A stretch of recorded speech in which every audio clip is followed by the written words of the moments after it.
Continuando, a segunda pergunta do capítulo 4. Nós estamos fazendo um estudo do livro Fisiologia da Alma, de Ramatiz, uma pergunta por vez, e nós vamos refletindo juntos. A segunda pergunta desse capítulo 4 diz assim: que poderíamos entender pelo aforismo de que a saúde e a doença vêm de cima para baixo e de dentro para fora? Samuel Hahnemann considerou que tanto a enfermidade quanto a saúde têm a sua origem primacial na mente, nas emoções, nos sentimentos e em todas as sensações da criatura, como um todo vivo, corpo e alma. Ao seu ver, as manifestações físicas são a parte mais grosseira ou mais densa do corpo humano. Daí, pois, haver consagrado a lei de que tanto a saúde como a doença vem de dentro para fora e de cima para baixo, ou seja, da alma para o corpo, e com a sua germinação do alto, que é a mente, e no centro, que é o sentimento da criatura humana. Essa conceituação demasiadamente corajosa para o século XVIII despertou muito sorriso irônico e sarcasmo tolo contra o gênio da homeopatia. No entanto, a nova escola psicológica moderna, que já pesquisa a causa dos desequilíbrios orgânicos na própria vivência psíquica, cada vez mais se familiariza com ela e comprova a justeza dos conceitos hahnemannianos. Atualmente, a medicina já não opõe dúvida ao fato que as perturbações mentais, emotivas e sentimentais também alteram profundamente o cosmo orgânico.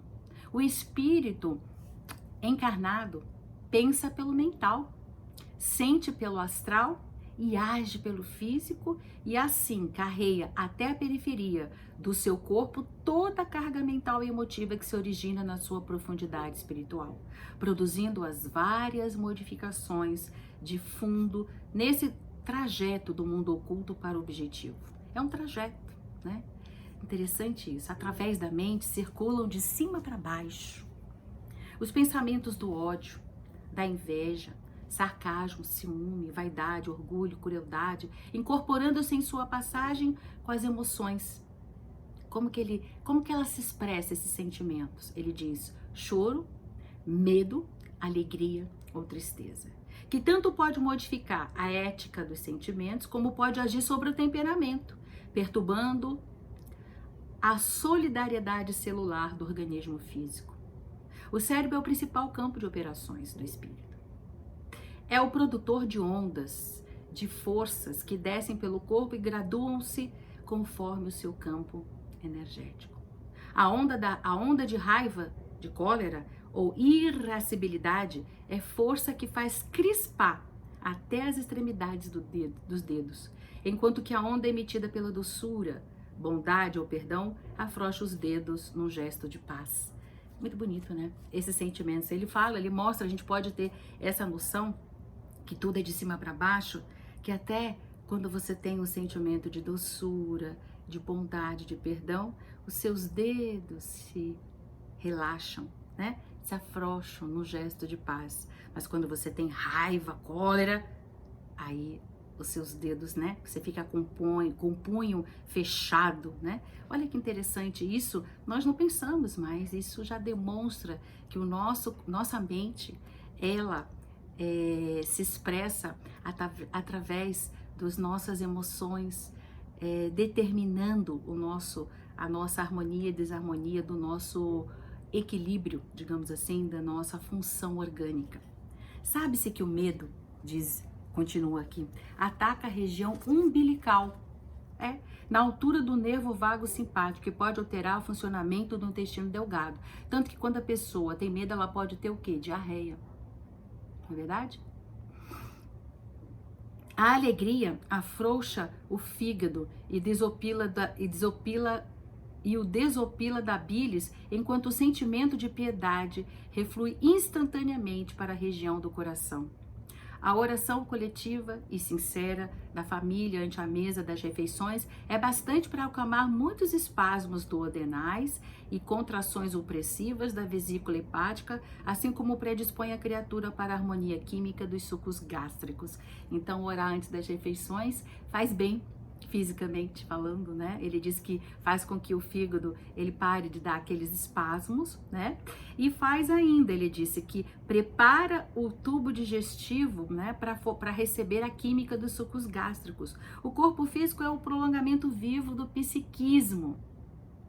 É a sua forma condensada na matéria e por esse motivo sofre mais com os mais graves prejuízos os diversos estados mórbidos da mente. A inveja, por exemplo, comprime o fígado.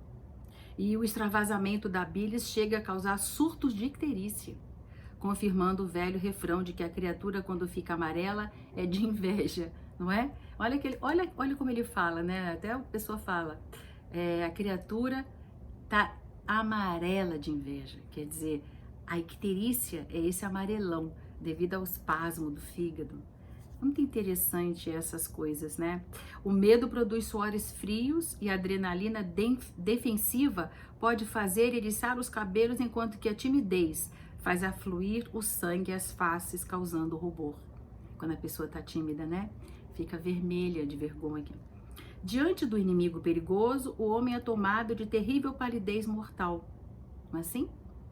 A adrenalina faz com que todo o sangue seja levado para os órgãos mais importantes, como por exemplo os músculos, porque diante de uma ameaça você quer correr ou matar, né? Fugir ou atacar. Diante de uma ameaça, né, você precisa de ter que seu coração faça os batimentos sanguíneos mais rápidos, de modo que o sangue seja levado para os órgãos dos músculos, porque o sangue vai estar carregando o oxigênio.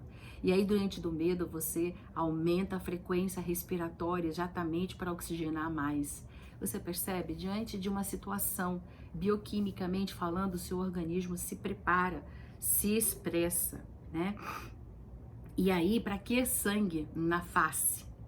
Ele faz vasoconstricção dos vasos, né, sanguíneos na face ou na pele, você fica pálida de medo, para que esse sangue seja utilizado então pelos outros órgãos que são mais importantes para a sua defesa ou ataque.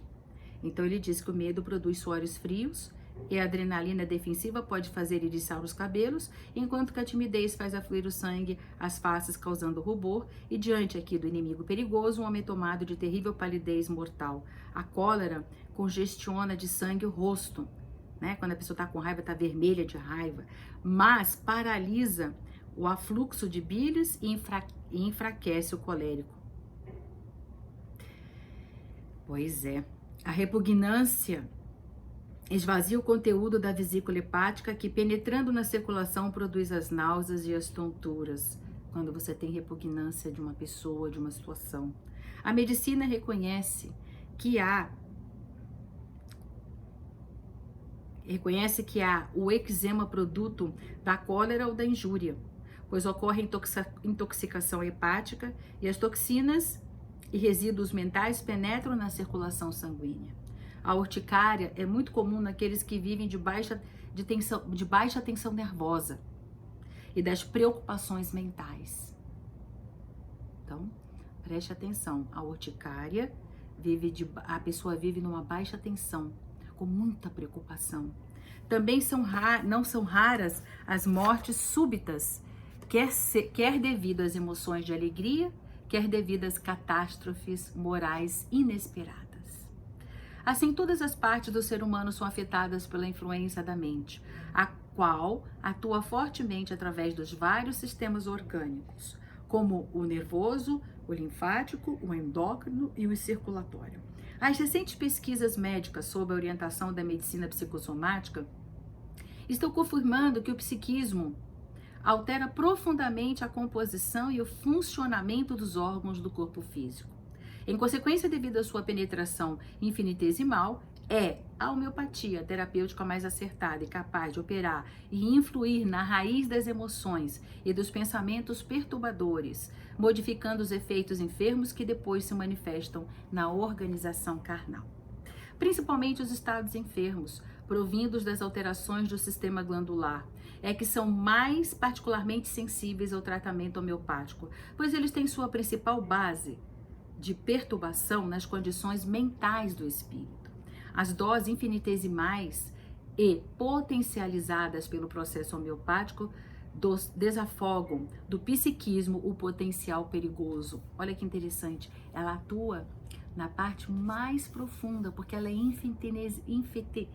a palavra é infinitesimal. Ela atua até no psiquismo, né? Gerando pela mente desgovernada e que sobrecarrega o perispírito com a carga mórbida de resíduos tóxicos provindo das suas contradições. No caso de um fígado exausto e combalido pela excessiva carga mórbida que aflora de dentro para fora, ou seja, do espírito para a matéria, esse órgão precioso, filtro heróico e responsável pela produção de hormônios da nutrição, necessita de alívio imediato e socorro energético, em vez de ser chicoteado violentamente pela medicação tóxica que, vindo de fora, ainda o obriga a um trabalho excepcional. Neste caso, é a homeopatia que melhor pode atuar através do seu cientificismo ordeiro e exato, sem obrigar os órgãos combalidos a uma drenagem tempestiva, mas revitalizando-lhes as energias para uma função terapêutica endógena e sensata. Nós estamos aqui dizendo que a alopatia não é importante. Ela é importante. Toda medicação, tudo que nós como médicos evoluímos e aprendemos, ela é utilizado sobre pesos e medidas, sobre as necessidades mais urgentes para as menos urgentes, mas a gente não pode desmerecer pelo menos o tratamento concomitante com a homeopatia, porque a homeopatia vai atuar lá, como a gente falou, nas emoções, porque não adianta a gente tomar as medicações alopáticas sem ir diretamente na causa, certo? A causa não está especificamente numa resposta orgânica, a causa está numa resposta dentro da alma, dentro do espírito, dentro do indivíduo, da sua mente, dos seus pensamentos, dos seus sentimentos. Então, a atuação na mudança de pensar, sentir e agir do paciente auxilia e muito a sua cura, né? Então precisa dar mãos ao seu médico, usar o medicamento importante para aquele momento, seja ele alopata ou homeopata. Mas aqui nós estamos abrindo um espaço para nós aprendermos um pouquinho mais da eficiência da homeopatia, como ela pode auxiliar, sem desmerecer, em hipótese alguma, os medicamentos alopatas. Abraços fraternos.